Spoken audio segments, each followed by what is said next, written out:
This summer, I had two amazing internship offers. One from Pfizer for computational research and one from Comcast for cybersecurity. I ended up choosing cybersecurity with Comcast, and in this video, I'm going to be talking about how I got these offers, what the interviews were like, and the real strategies that helped me stand out. Hi, my name is Arda. I'm a rising senior going to University of California, Berkeley, studying computer science. In previous videos, I talked about the community college experience, the Berkeley experience, the job market, being a transfer, and how I got here. So if you're interested in those, make sure to check them out after this video. I don't think I need to imply how important the internships are when it comes to STEM fields. The internships will pave the way for you to get a real job once you graduate. You have a lot higher chance of getting a real job, full-time job after you graduate if you have previous internship experiences. Now, for me, how I treat internships as getting different experiences from different industries within the computer science branch. Now, SWE is, for me, is always there, and there's something that I'm familiar with. I participate in hackathons, I make my own side projects, and I'm just familiar with like the SWE work. What I'm more interested in is the branches of computer science that I haven't had exposure to. That's why I'm attacking to these different branches, let's say. For example, in the past, I was working at Scripps Research as a computational research guy, and I worked there for 9 months. And after that, I had a project with American Express about making a tutor recommendation system model, machine learning and AI. And this summer, I was looking for something different than the previous experiences I had, and something different than just a regular SWE job. Those were the job types that I was applying to.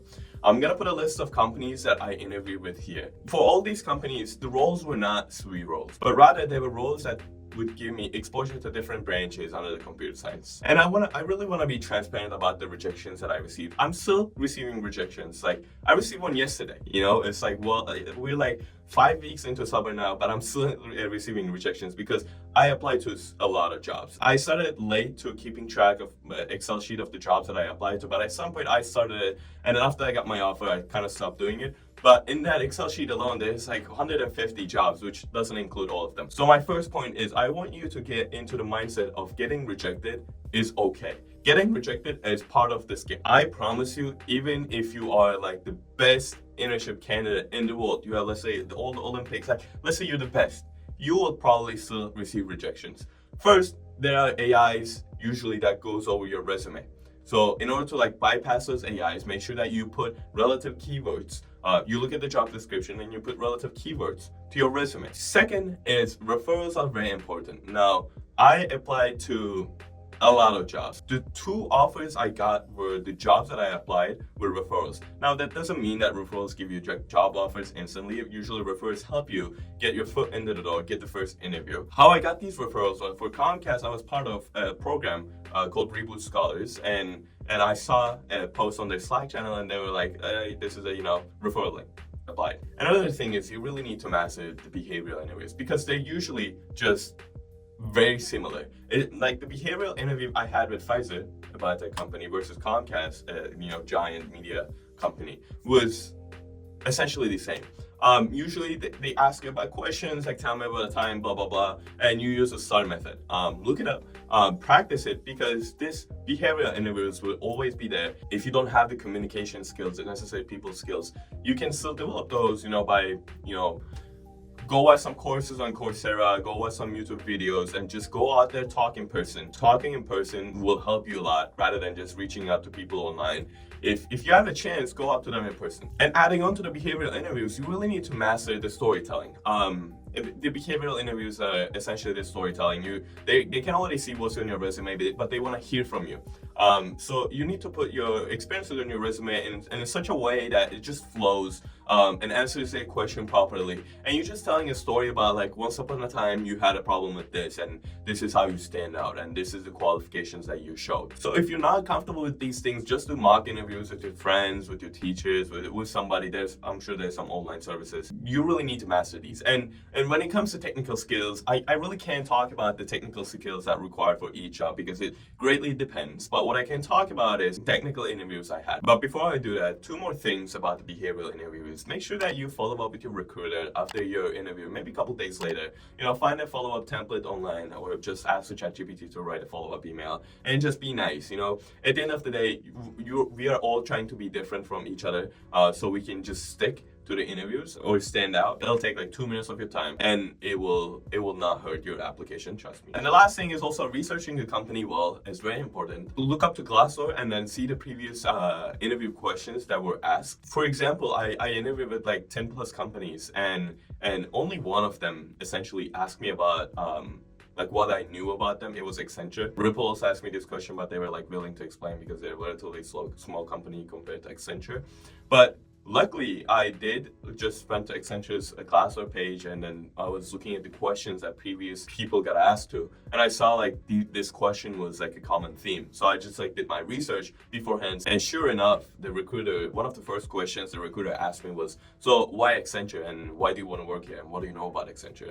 And I was prepared for those questions. So when it comes to technical interviews, the way you can prepare is just like the Glassdoor reviews. You can look at like what the companies are asking to. For Comcast, I just looked up people on LinkedIn, the previous interns, and I reached out to them and I was like, "Hey, how was your interview experience, if you recall? And what kind of questions did they ask you?" Because cybersecurity, like when I got to my first ever interview with Comcast, I didn't even know it was a cybersecurity internship. When the first question the recruiter asked was like, "Tell me about a time where you had a problem with cybersecurity related to something," I was like, "Oh, but I didn't say this actually." But what I did was I was able to show that I had many experiences where I didn't know a lot when I started the job, but I was able to learn a lot of things on the go. I leveraged both my cancer research internship as well as some associate student government.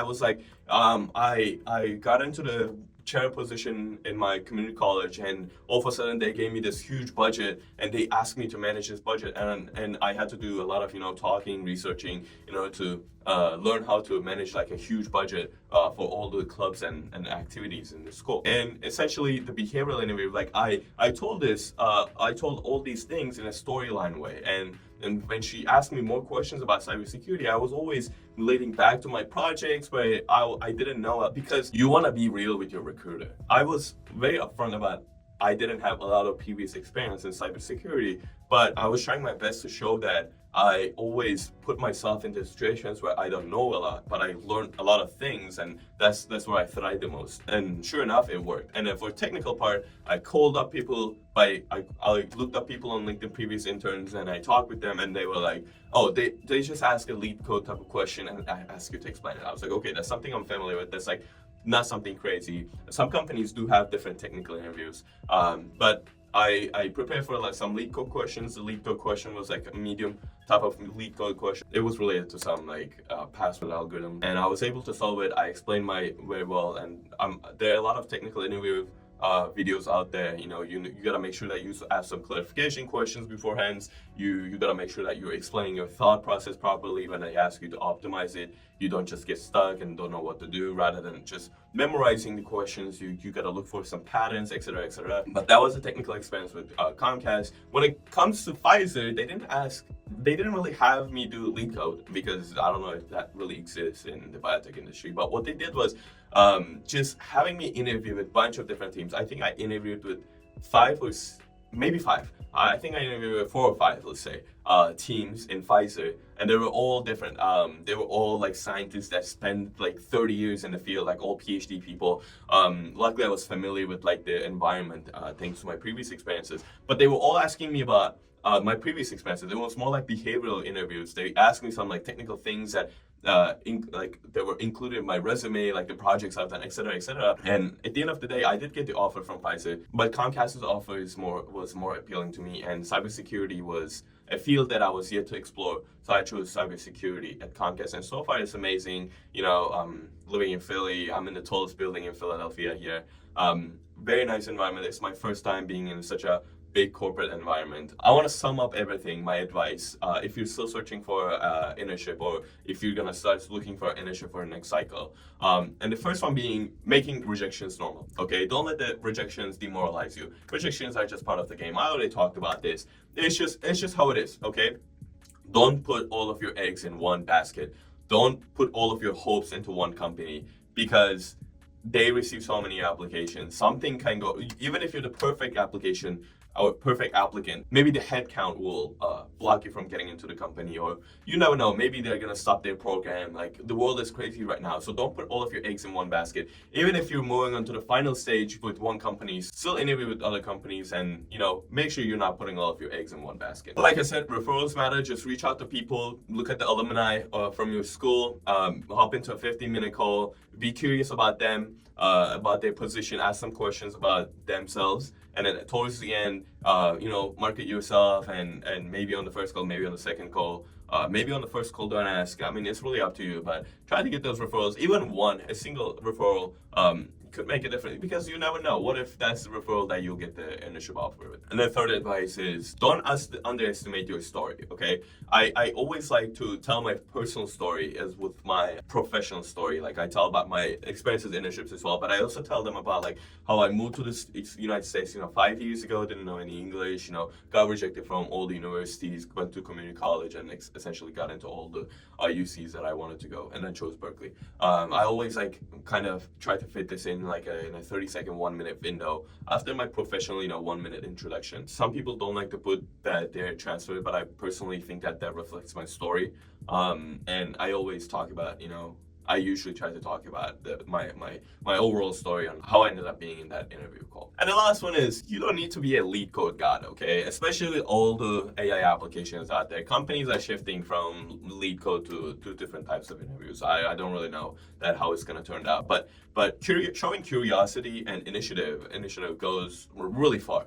Okay, even if you can't get the LeetCode question correctly for switch jobs or whatever the job it is, if you're showing some passion, some different qualities that other people don't offer, I think you'll have a greater chance. And overall, make sure to like and subscribe for more of this content. Thank you for watching, and see you next time.